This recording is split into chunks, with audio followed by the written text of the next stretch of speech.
Dengerin pelan ya.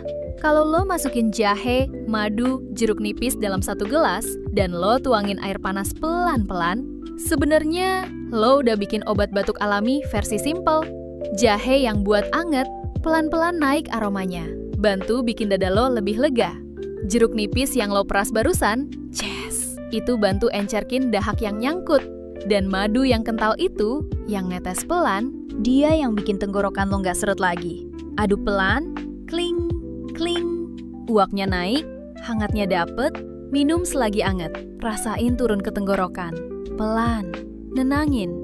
Kadang yang lo butuh bukan obat mahal, tapi racikan alami yang simple kayak gini. Shh, save dulu. Cobain nanti malam, biar batuk lo pelan-pelan kalem.